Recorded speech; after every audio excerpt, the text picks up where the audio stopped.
Hello everyone, I'm Rebecca Keppel. Today's video is all about the latest Hero Arts main kit and add-ons for May 2022. Hero Arts has been cooking up lots of fun for you this month.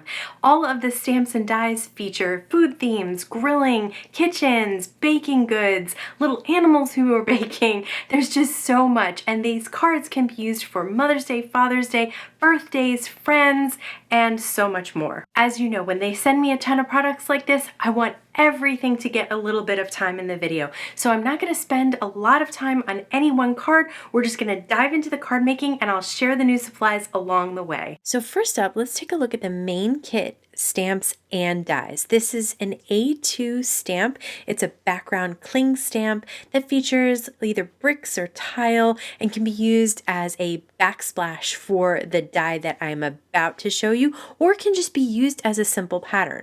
Okay, this is an A2 panel die that cuts out stove, counter. There's some shelves with different kitchen supplies on it, and then there are a few dies that you will clip out, like the little piece of toast, the turkey, the pots, and the pie.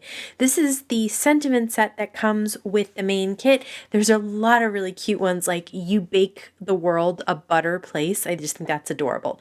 Okay, so I am going to use Hero Arts cement ink, and I'm going to stamp up that sort of tile or brick background on white cardstock. So I'm working on an A2 piece of white cardstock. It's Nina Solar White. Because this is a large stamp, I am going to use my Debbie tool to get good pressure, even pressure, consistent pressure all over the front of my MISTI so that I can get a good impression from the get-go.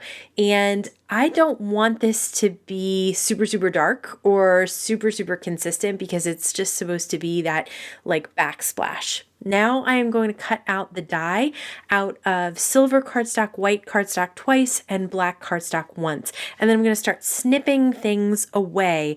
I have one piece that I cut out of an A2 piece of white cardstock. That's going to be my background. And then I have another piece of white that I cut out of a larger piece. I'm going to snip off little pieces like this. So this little shelf has the little vase with the flower in it at the top right. You can see it. So I cut that out of the white cardstock on the side there, and I'm just coloring it in with some markers. I am using Artesa's markers today to color in these little images. I'm not doing blending and shading. They're pretty small images, but I want them to be bright and kind of pop off the background, and I think these markers do a really good job of that. So I'm just going to color in this little image, and then I'll be able to layer it on top of the panel that I cut out. So just use a little bit of liquid glue. A little bit more came out than I wanted, so I'm going to just use my finger and move it around on several other spots on that background. You can see there's a little toaster down there, and I cut that out of silver cardstock. So I have a mix of the black cardstock for things like the stovetop. I have silver for the toaster and for the vent at the top, and then silver for the bottom of the blender. So I'm just snipping pieces apart, coloring some of them in, and then leaving some of them either black or silver. So I'm going to color all of the shelves in this pretty blue color. I think this would be a really pretty color if you had a white kitchen for shelving to be this really bright blue, but I think that's what's so much fun about this panel is that you can really create a fun kitchen or a colorful kitchen or whatever you want to try out in your card. So I'm going to keep putting all these little bits and pieces layered on top of the panel that I did cut out of an A2 size. Once that was all done, I'm just going to flip it over. I'm going to put a little liquid glue all around and then on the larger open areas and on those little shelves as well, because I don't want them to peel back afterwards. And I'm laying it on that A2 piece of white cardstock that we stamped with the backsplash. I'm going to fill in a few more spots that were open, and so I wanted to have the background underneath so that I could pop them in. So I have some black at the bottom of the cabinets, and I have some drawer pulls for the cabinets. These are really thin little pieces, but if you cut them out of silver, they can be like metal drawer pulls on white drawers or cabinets. So I really like the way all of that really came together super easily. I did cut out some of the die cuts that were separate that you had to snip apart. So I have a piece of toast here. I'm going to color it in with a light brown, and then I'm just going to put a dark brown just a little bit at the top. You know how bread is a little darker at the top, and then I'm going to blend that into the lighter color. Really like the way that came out. I know it's just a little piece of toast, but I just think it's so cute. And then I am going to also use the pie. So it's a little die cut of a pie, and I realized as I was going through that I was coloring in the pie pan with the brown, and that's not really what I wanted. I wanted the pie to be brown. I wanted the pie to have a little bit of a darker brown around the edge, where that, pie might have gotten, the crust might have gotten a little bit darker in the oven, but I am going to use an Arctic's silver marker to color in the pie pan. So that's another option you have if you don't have silver cardstock. You can color in a white cardstock with a silver marker. Either way will work. I just really like the way the mirror cardstock looks like on the stove and on the vent at the top. Now I'm going to take a piece of black cardstock and I'm going to stamp in embossing ink one of the sentiments from the main kit, and I'm using Hero Arts silver glitter embossing powder, and I'm going to heat set that. It says "Have a delicious day," which I think is a really cute sentiment. They always have some, typical sentiments, birthdays and thank yous and things like that, but then they have some fun ones as well. And I'm just going to cut that down into a rectangle and put it under the vent to complete this card. Next up, let's look at the olive branch bundle. It's got this really pretty image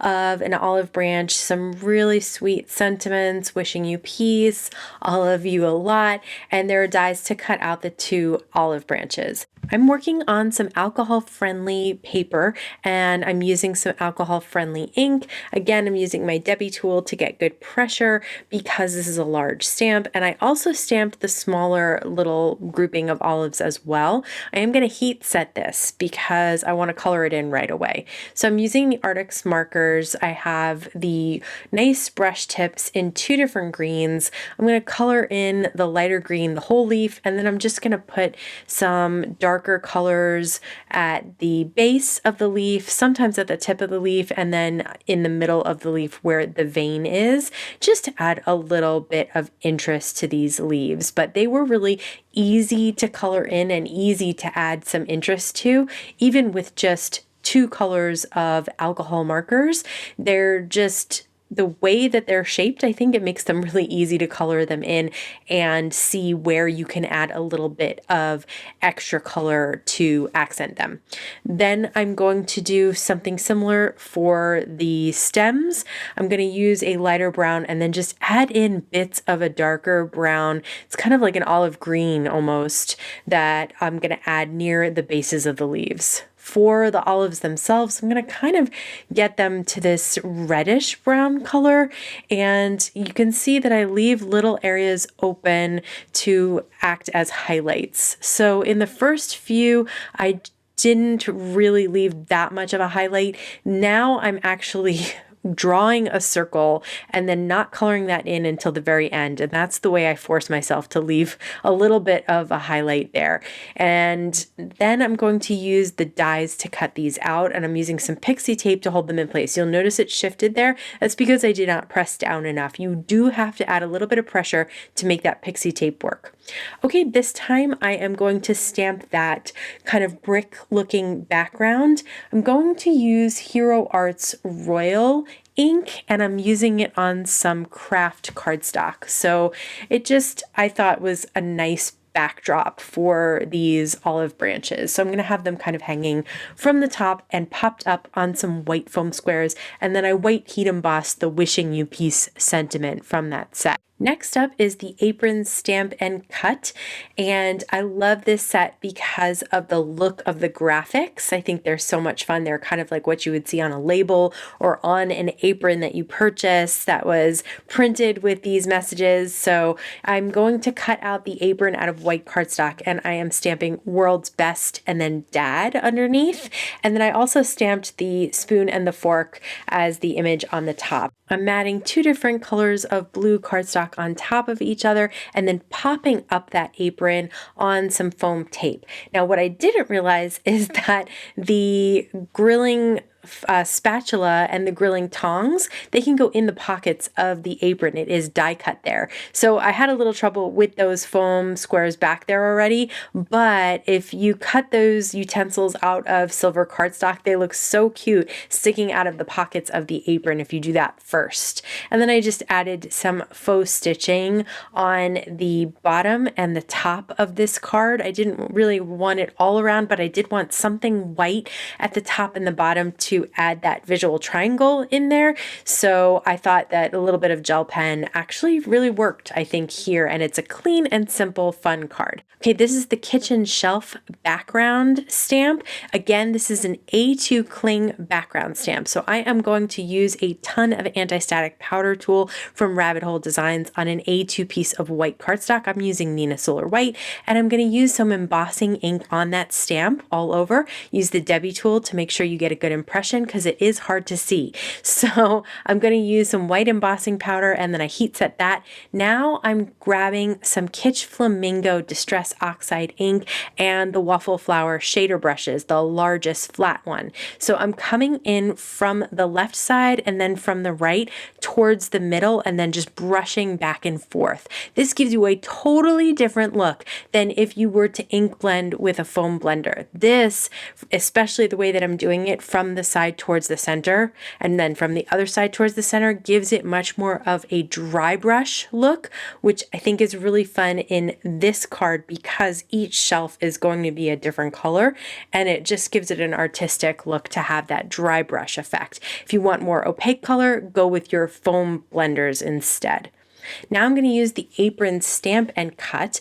These actually make little tags. So the little mitt is a tag, the apron can be a tag, and that little scallop circle can be a tag, and all of these sentiments can fit on those tags. But I'm going to use my apron as a way to house my sentiments. So I did cut them out of a couple of colors of cardstock because I just wasn't sure what I wanted to use, and I'm going to save those for future projects. I stamped "Thanks for being so sweet" on the apron, and then I used one of the hearts from the other apron to put on top of the white apron and popped this up on that colorful background. Just a really sweet, simple card. Okay, these are the bottle cork infinity dies. You can see you get two different types of dies, like almost like a port bottle and then like a wine bottle, and then you get corks that fit each size of bottles. So you get 4 of each bottles and then corks that fit both. This is the Kitchen Crocks fancy dies. You get 2 crocks and 2 lids. And these are the Kitchen Tools fancy dies. You get everything from spoons to whisks to spatulas and more. Okay, so I am going to make a slimline card. I'm going to use the stamp set that we used before with the little spoon and fork, only this time the sentiment I'm using is "Let's get cooking." And I'm going to take a bunch of these items from the different dies and I'm going to ink blend on the edges just to add a little bit of extra dimension and interest to each of them. So you can see, especially with that rolling pin, it would have seemed a little flat without a little bit of brown ink around it. So each of them gets a little bit so that they are all consistent. And I do think it really looks nice on all of them, especially, like I said, that rolling pin and then the cork. I did the same thing, just a little bit to add a little bit of interest. It makes it look either more like wood or more like cork. So now I'm going to start adhering everything down. Everything's going to get popped up with a little sliver of foam tape behind the handle of the whisk, 2 larger pieces behind that crock pot, and then I'm also going to add a little bit behind the lid as well, and then a strip of foam tape behind that rolling pin. So the last thing I'm going to do here is add some Nouveau Crystal Glaze to the bottle to make it look like it's actually glass there.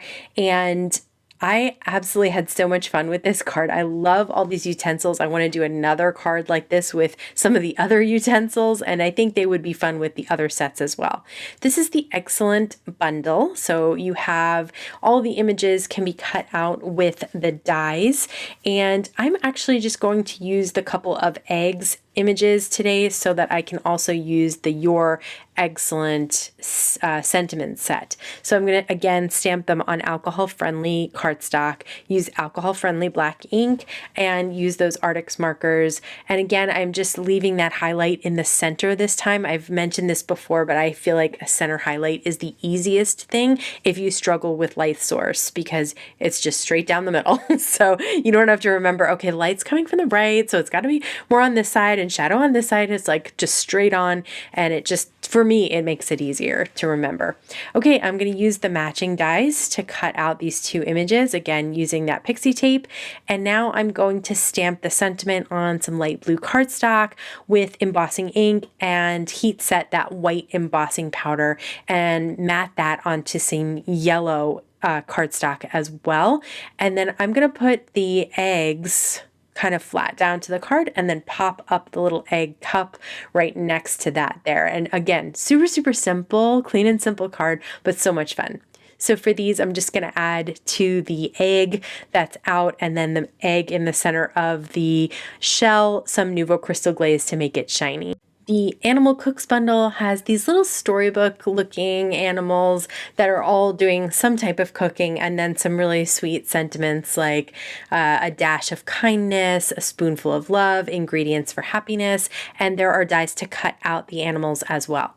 Once again, I'm going to use alcohol-friendly cardstock, alcohol-friendly ink, my Debbie tool to get lots of pressure, and my Artix markers to color in this little pig. So I'm not going to do a ton of shading and blending here. I'm going to get my lightest color down to color in that pig. And then I have a slightly darker color that I'll use for some accents, for a little bit of shading. I just like to follow the lines of the stamp. So little bits on the pig's face and ears and on its little hooves there at the bottom. Pigs have hooves? I don't even know. So I'm going to color in the apron, and the little cake is going to be a vanilla cake with some chocolate frosting in the center and then some strawberries at the top. So you can definitely have fun with these little characters. They almost look like little fairy tale book characters. So that's kind of the look I was going for with this card. Some simple black sentiments and then a colorful little image that's popped up, and then that white background, just like the page of a book. Again, I know this is super, super clean and simple, but I just love this look. I love kits like this where you can end up making a whole bunch of totally different looking cards. But how about you? Do you have a favorite supply this month? Let me know in the comments below. If you enjoy seeing kit reviews, card making tips, tricks, and techniques, please like this video, be sure to subscribe and hit the bell so you can be notified every time I have a new video available. As always, I want to thank you so much for spending time with me today. Please stay safe, stay healthy, and I'll see you again soon. Delicious looking kitchens? That doesn't work. Didn't know where I was going, did I? And means there's something else to follow and I have nothing. Because my brain has nothing. Because it's been a long day.